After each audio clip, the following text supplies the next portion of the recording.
प्रिय दर्शकों, भक्ति ज्ञान चैनल में आपका बहुत बहुत स्वागत है। आज हम श्रावण मास महात्म्य का 15वां अध्याय सुपोदन षष्ठी व्रत तथा अर्क विवाह विधि का पाठ करेंगे। आप ध्यान से सुनिए। सनत कुमार जी बोले, हे देवेश, मैंने नागों का यह आश्चर्यजनक पंचमी व्रत सुन लिया। अब आप बताएं कि षष्ठी तिथि में कौन सा व्रत होता है और उसकी विधि क्या है। ईश्वर बोले, हे विप्रेंद्र, श्रावण मास में शुक्ल पक्ष में षष्ठी तिथि को महामृत्यु का नाश करने वाले सुपोदन नामक शुभ व्रत को करना चाहिए। शिवालय में अथवा घर में ही प्रयत्न पूर्वक शिवजी का पूजन करके सुपोदन का नैवेद्य उन्हें विधि पूर्वक अर्पण करना चाहिए। इस व्रत के साधन में आम्र का लवण मिलाकर शाक और अनेक पदार्थों के नैवेद्य अर्पित करें। साथ ही ब्राह्मण को वायन प्रदान करें। जो इस विधि से व्रत करता है उसका अनंत पुण्य होता है। इस प्रकरण में लोग यह एक प्राचीन इतिहास कहते हैं। रोहित नामक एक राजा था। बहुत समय के बाद भी उसे पुत्र नहीं हुआ। तब पुत्र की अभिलाषा वाले उस राजा ने अत्यंत कठोर तप किया। तुम्हारे प्रारब्ध में पुत्र नहीं है। ब्रह्मा के द्वारा यह कहे जाने पर भी पुत्र के लिए अति लालसा वाला वह हठवश अपनी तपस्या से विचलित नहीं हुआ। इसके बाद जब राजा तपस्या करते करते संकटग्रस्त हो गए, तब ब्रह्मा जी पुनः प्रकट हुए और बोले, मैंने तुमको पुत्र का वर दे दिया, किंतु वह अल्प आयु होगा। तब राजा तथा उनकी पत्नी ने विचार किया कि इससे मेरा बांझपन तो दूर हो जाएगा, संतानहीनता की निंदा नहीं होगी। कुछ समय पश्चात ब्रह्मा जी के वरदान से उन्हें हर्ष तथा शोक देने वाला पुत्र उत्पन्न हुआ। राजा ने विधि पूर्वक उसके जात कर्म आदि सभी संस्कार किए। दक्षिणा नाम वाली उस रानी तथा राजा रोहित ने प्रेम पूर्वक उसका नाम शिवदत्त रखा। उचित समय आने पर भयभीत चित्त वाले राजा ने पुत्र का यज्ञोपवीत संस्कार किया, किंतु राजा ने उसकी मृत्यु के डर से उसका विवाह नहीं किया। इसके बाद 16 वर्ष में वह पुत्र मृत्यु को प्राप्त हो गया। तब ब्रह्मचारी की मृत्यु का स्मरण करते हुए राजा को महान चिंता होने लगी कि जिनके कुल में यदि ब्रह्मचारी मर जाए तो उनका कुल विनष्ट हो जाता है और वह ब्रह्मचारी भी दुर्गति में पड़ जाता है। सनत कुमार जी बोले, हे देवदेव, हे जगन्नाथ, इसके दोष निवारण का उपाय है अथवा नहीं? यदि हो तो अभी बताएं, जिससे दोष की शांति हो सके। ईश्वर बोले, यदि कोई स्नातक अथवा ब्रह्मचारी मर जाए तो अर्क विधि से उसका विवाह कर देना चाहिए। इसके बाद उन दोनों ब्रह्मचारी तथा आक को परस्पर संयुक्त कर देना चाहिए। अब अर्क विवाह की विधि कहते हैं। मृतक का गोत्र, नाम आदि लेकर देश काल का उच्चारण करके कर्ता कहे कि मैं मृत ब्रह्मचारी के दोष निवारण हेतु वैसर्गिक व्रत करता हूँ। सर्वप्रथम स्वर्ण से अभ्युदयक करके अग्नि स्थापन कर आघार होम करके चारों व्याहृतियों ओम भुः ओम भुवः ओम स्वः ओम महः से हवन करना चाहिए।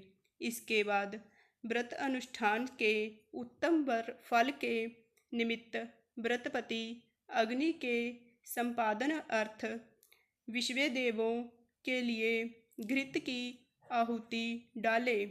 तत्पश्चात स्विष्टकृत होम करके अवशिष्ट होम संपन्न करें।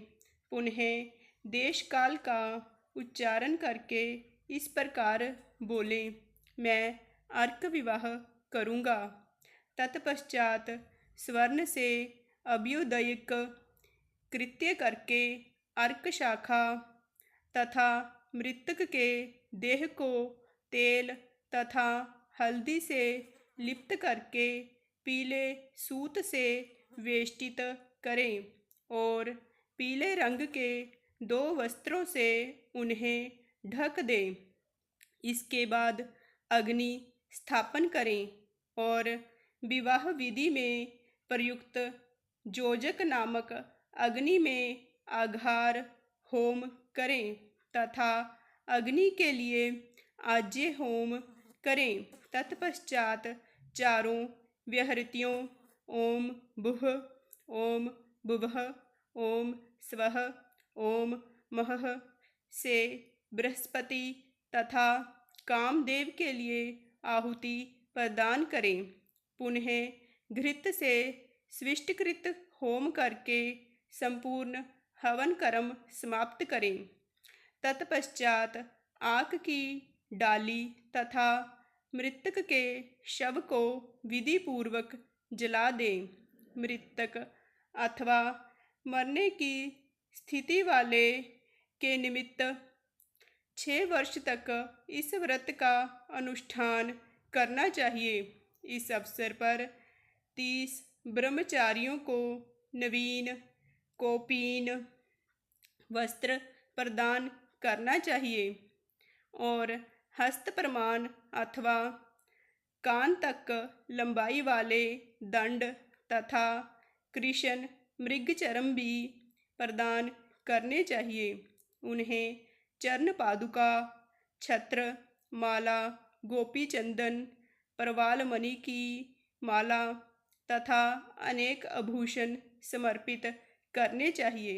इस विधान से व्रत करने पर कोई भी विघ्न नहीं होता है। ईश्वर बोले, ब्राह्मणों से यह सुनकर राजा के मन में विचार आया कि यह अर्क विवाह तो मुझे गौण प्रतीत होता है, मुख्य बिल्कुल नहीं, क्योंकि कोई भी व्यक्ति मरे हुए को अपनी कन्या नहीं देता है।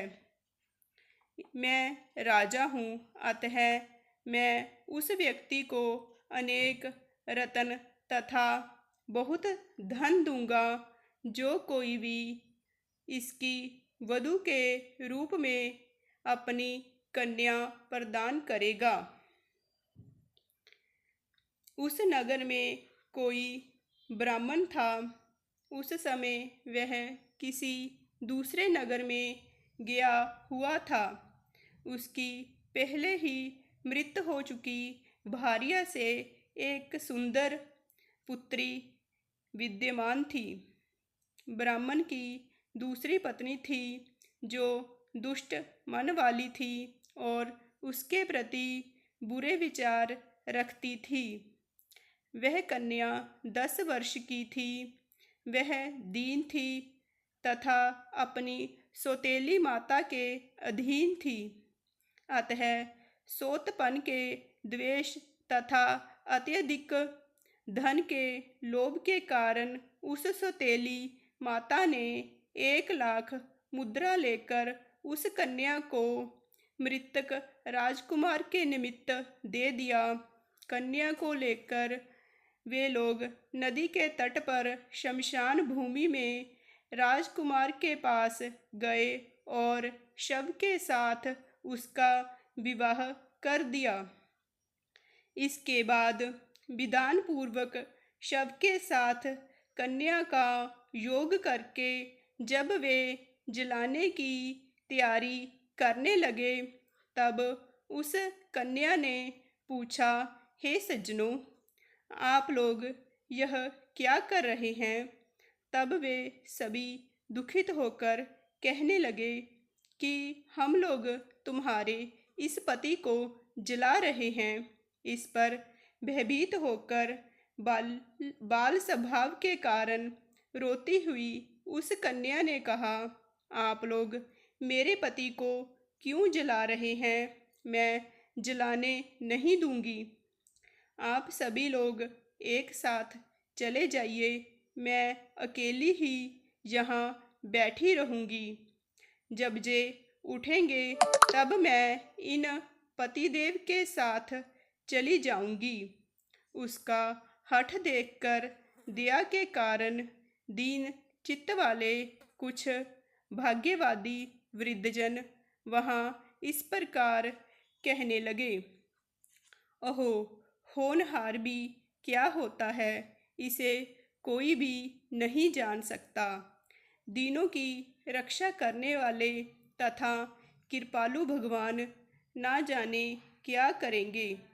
सोत की पुत्री का भाव रखने के कारण सौतेली माता ने इस असहाय कन्या को बेचा है। अतः संभव है कि भगवान इसके रक्षक हो जाएं। अतः हम लोग इस कन्या को तथा इस शव को नहीं जला सकते। इसीलिए यदि सभी को अच्छा लगे तो हम लोगों को यहाँ से चल देना चाहिए। परस्पर ऐसा निश्चय करके वे सब अपने नगर को चले गए। बाल स्वभाव के कारण यह सब क्या है, इसे ना जानती हुई भी वह भय से व्याकुल वह कन्या एकमात्र शिव तथा पार्वती का स्मरण करती रही। उस कन्या के स्मरण करने से सब कुछ जानने वाले तथा दया से पूर्ण हृदय वाले शिव पार्वती शीघ्र ही वहाँ आ गए। वृषभ पर विराजमान उन तेज निधान शिव पार्वती को देखकर उन देवों को ना जानती हुई भी उस कन्या ने पृथ्वी पर दंड की भांति पड़कर प्रणाम किया। तब उसे आश्वासन प्राप्त हुआ कि पति से तुम्हारे मिलने का समय अब आ गया है। तब कन्या ने कहा कि क्या मेरे पति अब जीवित नहीं होंगे? तब उसके भाल भाव से प्रसन्न तथा दया से परिपूर्ण शिव पार्वती ने कहा कि तुम्हारी माता ने सुपोदन नामक व्रत किया था। उस व्रत का फल संकल्प करके तुम अपने पति को प्रदान करो। तुम ऐसा कहो कि मेरी माता के द्वारा जो सुपोदन नामक व्रत किया गया है, उसके प्रभाव से मेरे पति उठ जाएं। तब उसने सब कुछ वैसा ही किया और उसके परिणाम स्वरूप शिवदत्त उठ गया। उस कन्या को व्रत का उपदेश करके शिव तथा पार्वती अंतर्धान हो गए। तब शिवदत्त ने उस कन्या से पूछा, तुम कौन हो और मैं यहाँ कैसे आ गया हूँ? तब उस कन्या ने कुछ वृत्तांत कहा और इस प्रकार रात्रि व्यतीत हो गई। प्रातः होने पर नदी के तट पर गए हुए मनुष्यों ने आ करके राजा से यह निवेदन किया, हे राजन, आपके पुत्र तथा पुत्रवधू नदी के तट पर विद्यमान हैं। विश्वस्त लोगों से यह बात सुनकर वे राजा बहुत ही हर्षित हुए। वे हर्षभेरी बजवाते हुए नदी के तट पर आए। सभी लोग प्रसन्न होकर राजा की प्रशंसा करने लगे। वे बोले, हे राजन, मृत्यु के घर गया हुआ आपका पुत्र पुनः लौटकर आ गया है।